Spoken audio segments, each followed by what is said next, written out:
여러분 안녕히 주무셨습니까? 가장 빠르게 만나는 글로벌 뉴스 분석 굿모닝 530 글로벌 2부 이어가겠습니다. 미국 증시가 지난 밤사이에 또다시 올랐습니다. 3대 지수 모두 동반 올랐고요. 나스닥 지수가 지난 밤사이에는 가장 강하게 올라서 나흘 연속 사상 최고가 행진을 이어갔고 사상 처음으로 이 11,000선을 종가 기준으로 돌파하기도 했습니다. 지난 밤사이에 애플과 페이스북 주도의 기술주 강세가 다시 한번 나타나면서 나스닥 지수의 상승 그리고 3대 지수의 동반 상승을 이끌어낸 측면도 있었고요. 또 지난 밤사이 발표됐었던 경제 지표도 나쁘지 않았습니다. 실업보험 청구 건수 매주마다 다 발표가 되는 거죠. 이게 119만 건을 기록을 했는데 사실 지난 주까지만 하더라도 이 140만 건을 넘다 보니까 그리고 전주 대비해서 이 실업보험 청구 건수의 증가폭이 또 올라가다 보니까 다소 고용시장에 대한 불안감이 있었는데요. 이번에 나온 지표를 보니까 이게 줄어들었다. 그만큼 고용시장은 좀 개선되지 않았을까라는 기대감을 갖게 하기도 합니다. 게다가 또 이번 주 후반 이제 내일이면 우리가 확인을 할 수가 있을 텐데 이 고용 지표 매달 나오는 이게 고용 보고서가 나오게 되죠. 이것도 기다리고 있는 상황에서 고용 시장이 이처럼 조금씩 개선되고 있다는 것은 그나마 좀 긍정적으로 해석이 된 것 같습니다. 아직 추가 부양책 합의는 이루어지지 않고 있습니다. 계속해서 이견이 나 있는 상태인데 사실 이번 주 초에 백악관과 민주당이 만나서 부양책 논의를 할 때 이번 주 후반까지는 그래도 합의책을 내놓겠다라고 얘기를 했기 때문에 사실 시장은 지금 이것을 좀 믿고 있는 것 같은데요. 만약에 이 약속을 믿고 시장이 올랐는데 이 약속을 지키지 못할 경우에는 또 시장 매도세가 나타날 수 있기 때문에 부양책이 합의가 되는지 여부 여러분들께서 꼭 참고하셔야 될 것 같습니다. 자, 지난 밤사이는 어떤 일들이 있었는지 지금부터 살펴보도록 하겠습니다. 굿모닝 530 글로벌 2부 바로 출발하겠습니다.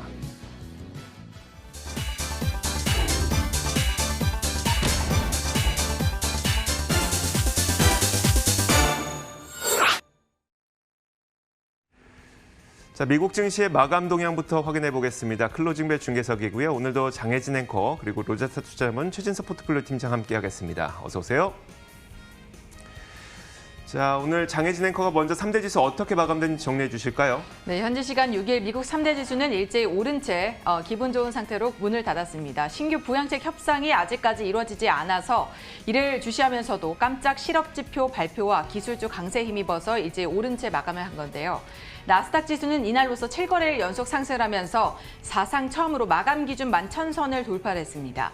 이외 지수들도 5일 연속 올라줬는데요. S&P 500 지수는 2월 고점에 바짝 다가선 모습이었습니다. 1.3%만을 남겨두고 있습니다. 먼저 지난주 미국의 주간 실업보험 청구자 수가 정말 놀랄 만큼 개선이 되면서 시장에 안도감을 제공했습니다. 전주보다 25만 명가량 줄어든 118만 6천 명을 기록해서 시장 전망치보다 한참 적은 수준을 나타냈고요. 3주 만에 감소세를 나타내면서 지난 3월 팬데믹 이후 최저치를 기록했습니다. 트럼프 대통령도 전날에 놀랄만한 지표가 발표가 될 것이라면서 오늘 발표에 대한 기대를 표했는데요. 하지만 공교롭게도 주당 $600 실업 보조금 혜택이 끝난 시기와 일치해서 실업 보조금 종료가 실업자 감소를 촉발했다라는 의견도 나오고 있습니다. 신규 부양책과 관련해서는요, 아시다시피 아직 결론이 나지 않았습니다. 과연 이번 주까지 합의를 할 수 있을지 의문인데요. 다만 백악관은 이번 주까지 합의가 완료되지 않으면 협상을 중단하고 대통령의 행정명령 등을 통해서 독자적으로 대응을 할 수도 있다며 민주당을 압박하고 나섰습니다. 한편 미국과 중국의 갈등은 지속되고 있어서 여전히 시장의 위험 요인으로 남아 있습니다. 이날 시장에 큰 영향을 미치진 않았지만요. 폼페이오 국무장관은 전날 틱톡과 위챗 등 신뢰하지 못하는 중국 앱은 앱스토어에서 제거되길 바란다라고 재차 밝혔습니다. 그러면서 미국 기업의 민감한 정보가 이 알리바바나 바이두 등 중국 기업이 운영하는 클라우드 서비스를 통해서 접근되는 것도 막겠다며 전방위적인 압박을 예고했는데요. 여기에 중국 당국에서도 국가 안보를 핑계로 첨단 기술 기업을 탄압하는 것에 단호히 반대를 한다라는 입장을 밝혀서 앞으로의 양국의 갈등은 더욱 악화될 것으로 보입니다. 보다 자세한 마감 상황도 함께 보시죠. 먼저 다우지수부터 함께 보실까요? 0.7% 올랐고요. 27,386포인트의 거래 마쳤습니다. 이날 장 초반에는 등락을 거듭하면서 아마도 부양책 합의가 지연되면서 혼재된 모습을 보이다가 막판에 상승폭을 키워나가는 모습이었습니다. 이어서 나스닥 지수입니다. 11,000선을 돌파한 나스닥 지수 1% 상승하면서 11,108선에 마감을 했고요. 7거래일 연속 상승하는 모습이었습니다. 마지막으로 S&P 500 지수까지 간단히 함께 확인을 해볼까요? 0.6% 올랐고요. 3,349포인트에 마감을 하면서 마찬가지로 막판에 더 탄력을 받은 모습을 보여줬습니다. 이렇게 3대 지수 일제히 상승하면서 마감을 했는데요. 사실 최근 들어서 미국 시장 굉장히 좋은 흐름을 나타내고 있습니다. 이 날장은 또 어떻게 판단을 해보면 좋을까요? 네, 일단 고용지표가 좋았다는 점은 분명한 호재였죠. 하지만은 고용지표는 이 장 전에 좀 발표가 됐던 것이고 본격적인 상승세는 장 중에 특히 이제 오후장 들어서 나타났기 때문에 어떻게 본다면 오늘 같은 경우는 이 메가캡 기술주가 위쪽으로 방향성을 좀 잡자 시장 전체도 일종 고점에서 좀 마감을 했다 이렇게 좀 정리를 할 수가 있을 것 같습니다. 오전장은 말씀을 드렸듯이 좀 보합권에서 등락하는 움직임이 나왔고요. 하지만은 오후 들어서 애플이라든지 페이스북 등의 대형 기술주들이 상승폭을 굉장히 좀 키웠습니다. 그렇기 때문에 이 같은 개별 종목과 오늘 주요 지수 간의 일중 흐름이 굉장히 좀 일치하는 그런 흐름을 보여주기도 했습니다.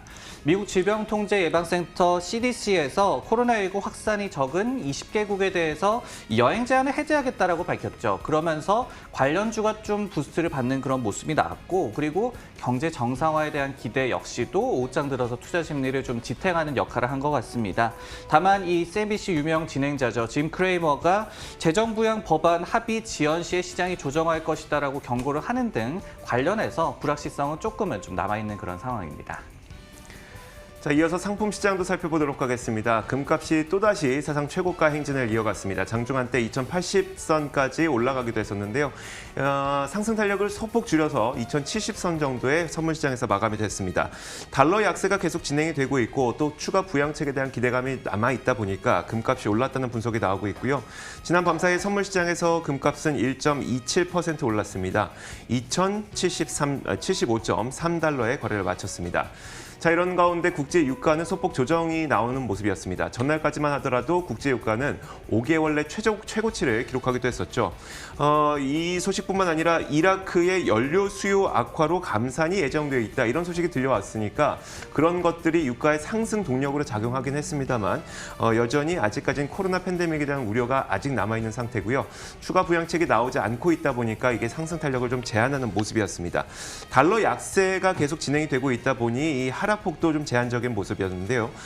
지난 그 밤사이에 국제 유가는 0.59% 내려서 41.94달러에 마감이 됐습니다. 자, 이어서 금리 살펴보겠습니다. 10년물 국채 금리가 큰 폭의 변동은 없었습니다. 지난 밤사이에 1% 정도 내렸는데요.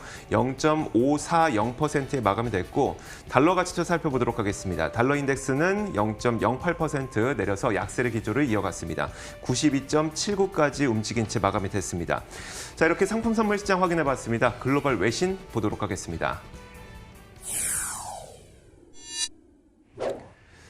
자, 첫 번째 뉴스 최진석 팀장이 골라주셨는데 어떤 소식일까요? 네, 오늘 같은 경우도 대형 기술주의 흐름이 시장 전체 흐름을 좀 주도를 했고 나스닥은 또 한 번 신고가를 기록을 했습니다.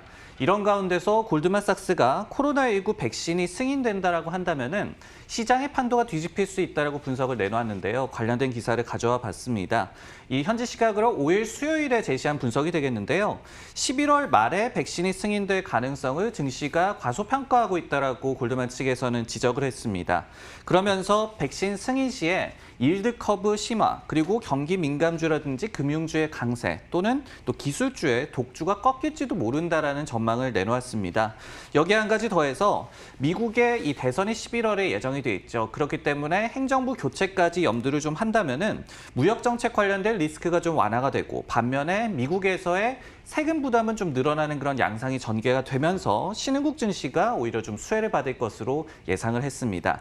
골드만 측에서는 S&P 500 지수의 목표치를 3,390으로 제시를 했는데요. 하지만은 연내 백신이 좀 승인될 시에는 3,700까지 지수가 상승할 수 있을 것이다라고 증시 전반에 대해서는 긍정적인 전망을 제시하기도 했습니다.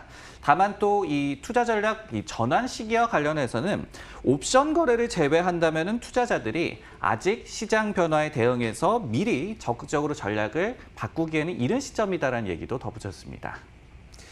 자, 거기에다가 또 장중에 나왔던 소식이었었죠. 미국의 CDC에서 여행 제한을 일부 해제한다는 소식도 이런 경기 민감주의 앞으로의 상승을 좀 예고하는 것 같네요. 그렇습니다. 여기에 더해서 이 같은 좀 분석들이 많이 나온다면은 시장의 경기 민감주에 대한 최소한 관심이 좀 높아질 것이다라는 점을 좀 점쳐볼 수 있을 것 같은데요.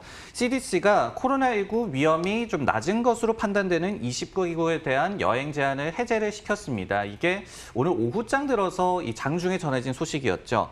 원래는 CDC 같은 경우에는 불가피한 상황이 아니라면은 모든 해외 여행을 자제하라고 권고한 바가 있었습니다. 이 같은 소식이 전해지자 항공주가 장중에 이 저점 기준으로는 한 마이너스 0.7% 정도의 일일 상승률을 기록을 했는데 한 플러스 2% 정도로 좀 급반전하는 그런 흐름이 나타났습니다.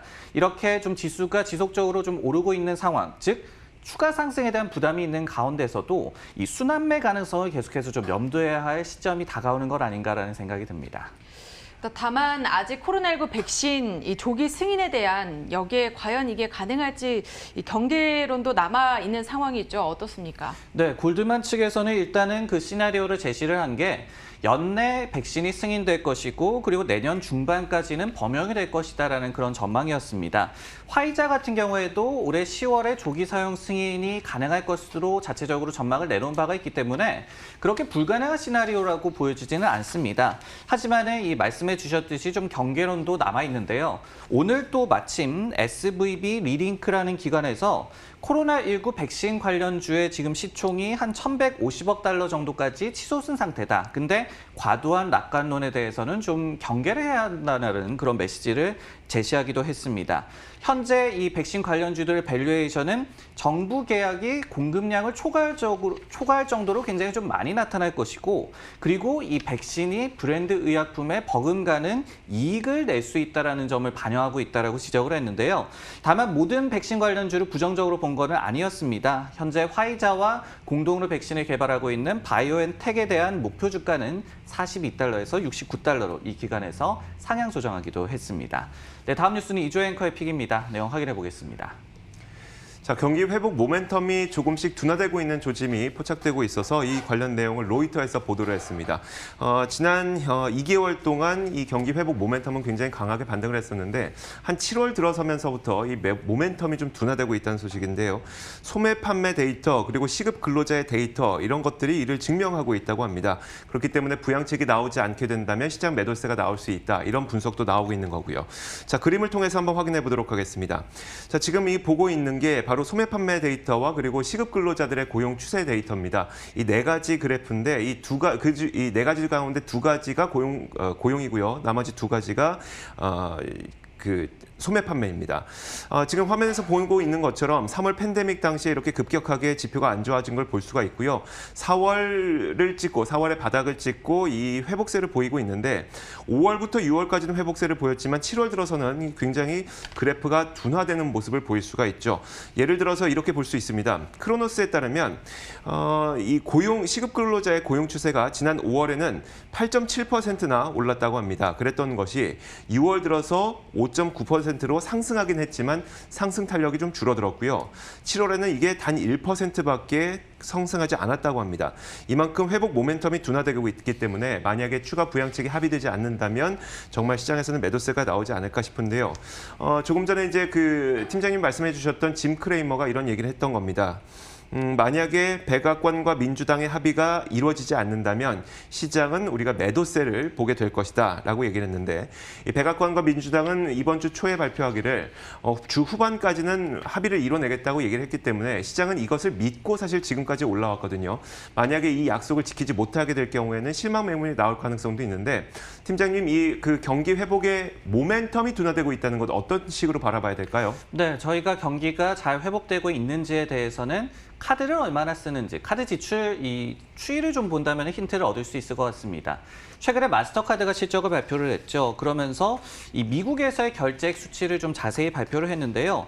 4월에는 YOY 기준으로 마이너스 18%로 나왔습니다. 근데 이게 6월에는 플러스 2%로 성장세로 전환을 했고요. 하지만은 7월에는 물론 플러스 성장세를 유지하기는 했지만은 주별로 봤을 때 6%, 7%, 5% 이렇게 회복세가 다소 좀 정체된 모습을 보였습니다. 이 같은 상황은 다른 소비 기업들의 실적 추이에서도 굉장히 비슷하게 나타나고 있습니다.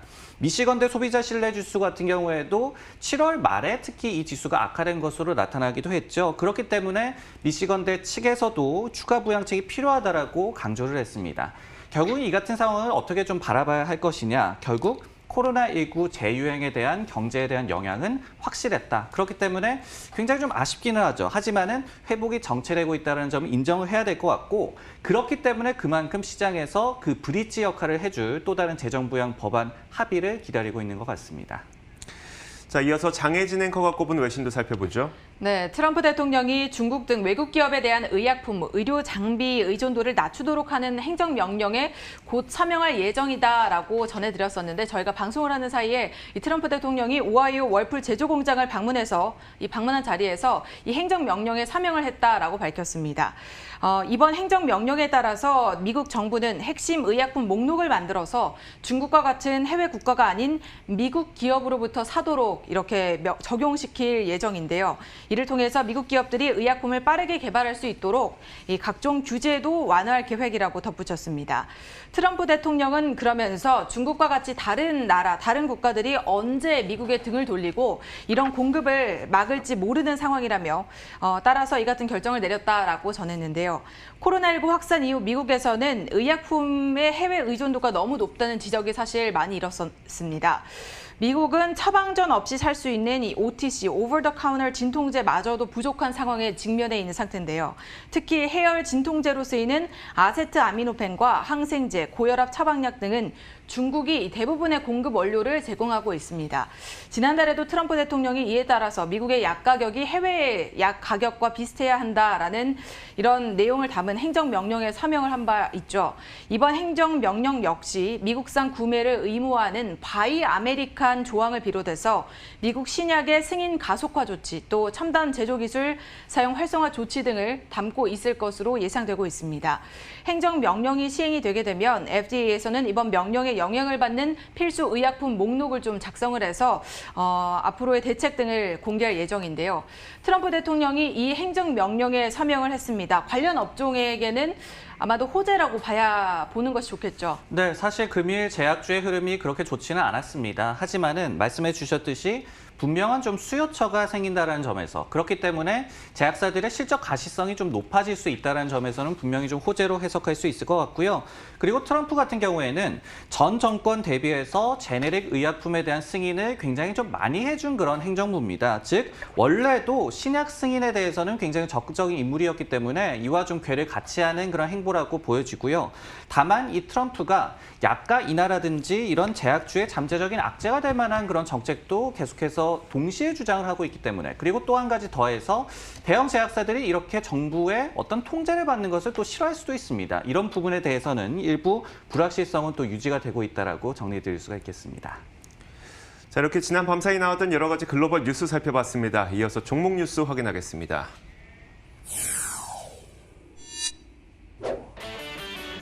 오늘의 종목 뉴스입니다. 웨스턴 디지털의 가이던스 실망감에 이날 주가는 급락했습니다. 메모리주들의 동반 매도가 야기되고 있습니다. 코스트코가 넘치는 고객의 다른 유통업체와 달리 7월에도 매출이 증가했다고 밝혔습니다. 마지막으로 페이스북이 틱톡을 베낀 인스타그램 동영상 서비스 릴스의 출시에 급등했습니다. 자, 첫 번째 기업 웨스턴 디지털부터 살펴보겠습니다. 팀장님, 어떤 내용일까요? 네, 낸드 플래시 기업이죠. 웨스턴 디지털이 실망스러운 가이던스를 발표를 하면서 주가가 급락을 했습니다. 그러면서 메모리 칩 관련주에 동반 매도세를 야기했다라는 이 기사를 가져와 봤는데요. 전일장 마감 이후에 실적을 발표를 했습니다. 6월 결산 분기 매출은 좀 컨센서스 미스가 났습니다. 하지만 YOY 기준으로 18% 급증을 했고요. 그리고 이익 지표는 컨센서스를 상회를 하면서 그래도 나쁘지 않은 그런 실적을 발표를 했습니다. 하지만은 이 9월 분기의 매출 가이던스를 37억에서 39억 달러로 제시를 했는데요. 이게 컨센이 43.6억 달러였습니다. 그렇기 때문에 굉장히 크게 좀 미스를 했고요. EPS 가이던스 역시도 컨센을 큰 폭으로 좀 미스를 했습니다.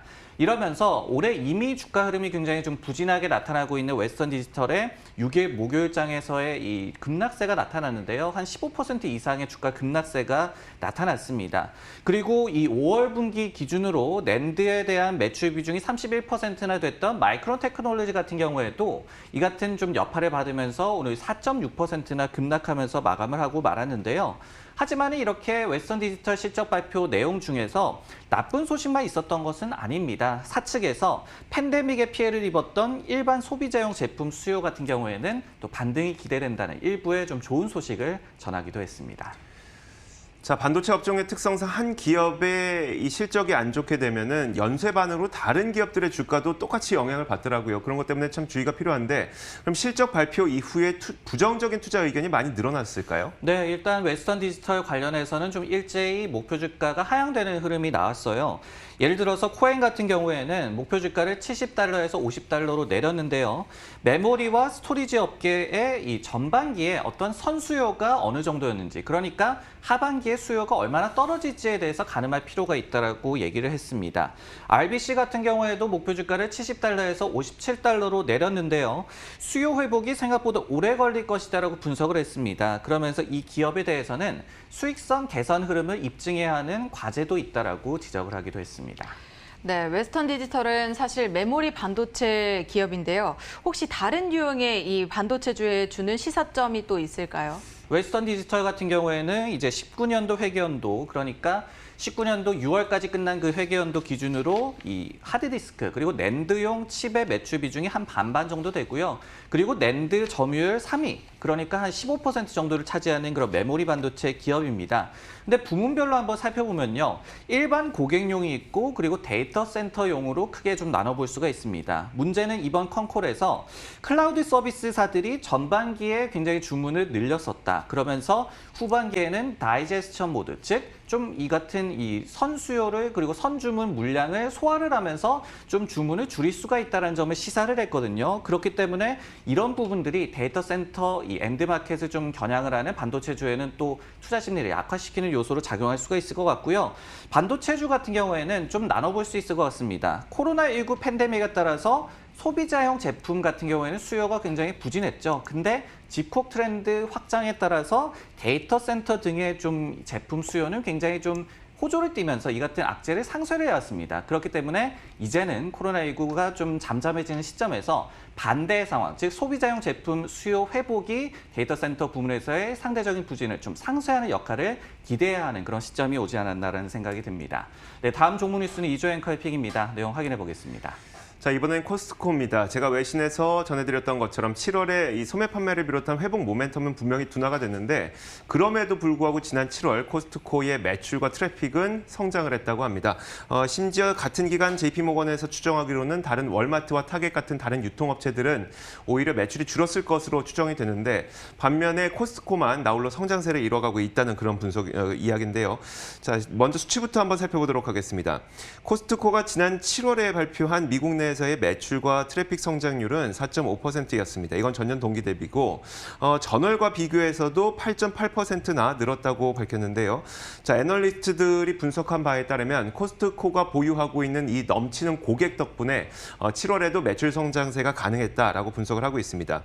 이게 의미 있는 이유가 앞서 말씀드렸던 것처럼 같은 시점 지난 7월에 월마트나 타겟 같은 다른 유통업체들은 다소 부진했을 것으로 추정되고 있기 때문인데요. UBS는 이에 따라서 코스트코에 대해서 뭐 부양책이라든지 아니면 실업보험 지원 이런 것들이 줄어들어도 그러니까 경기와 상관없이 성장은 이어질 것이다라고 전망을 했습니다. 그러면서 코스트코에 대해서 매수 의견과 함께 목표 주가 355달러를 제시했고요. 자, JP모건도 코스트코에 대한 의견을 내놨는데 JP모건은 심지어 월마트에 대해서 7월 매출이 감소했을 것으로 보고 있고요. 월마트는 매출이 줄어들었을 것으로 추정하고 있다면서 월마트보다 코스트코를 선호한다라고 설명을 했습니다. JP모건 역시 코스트코에 대해서 경기와 상관없이 좋아질 것으로 보았는데 올 하반기 경기가 어떻든 간에 코스트코의 주가는 오를 것이다. 이런 전망을 내놓기도 했습니다. 팀장님, 코스트코에 대해서 월간 시각을 한번 정리해 볼까요? 네, 꾸준하게 늘어나고 있는 회원 수 그리고 갱신률 90% 내외의 높은 어떤 고객 충성도, 그리고 그러면서 연회비 매출 성장률이 연간으로 코스트코는 한 8%씩 계속해서 좀 나오고 있습니다. 그렇기 때문에 결국은 회원제 바탕의 어떤 이런 특유의 사업 구조가 팬데믹 상황에서 빛을 발하는 것 같다라고 좀 얘기를 드리고 싶고요. 그리고 코스트코의 주가 흐름이 굉장히 좀 재미없어 보일 수는 있겠지만은 꾸준히 벤치마크는 아웃퍼폼하는 모습을 보여왔고요. 그리고 최근에는 또 신고가를 경신하는 흐름을 계속해서 보여주고 있는 그런 기업입니다. 투자 의견도 당연히 좀 긍정적인 쪽으로 쏠리고 있는데요. 클리블랜드 리서치 같은 경우에는 이번에 7월 매출 지표가 발표되기도 전에 호조세가 미리 예상된다라는 전망을 제시하기도 했습니다.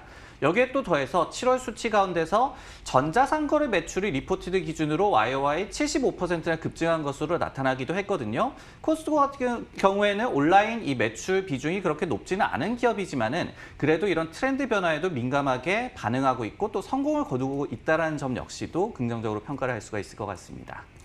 자, 이렇게 코스트코까지 살펴봤고요. 이어서 장혜진 앵커가 꼽은 기업 살펴보겠습니다. 네, 이날 시장의 상승을 주도했던 소식이기도 했죠. 페이스북이 중국의 틱톡과 아주 유사한 15초짜리 동영상 서비스인 이 틱톡, 인스타그램을 통해서 릴스라는 동영상 서비스를 출시를 했습니다. 틱톡 때리기에 본격적으로 나선 건데요. 페이스북은 현지 시간 5일부터 자회사인 인스타그램을 통해서 이 릴스 동영상 서비스를 제공한다라고 밝혔습니다. 이 소식에 힘입어서 페이스북의 주가는 이날 마감 기준으로 6% 넘게 오른 모습이었는데요. 시간의 거래에서는 소폭의 움직임을 보이고 있습니다.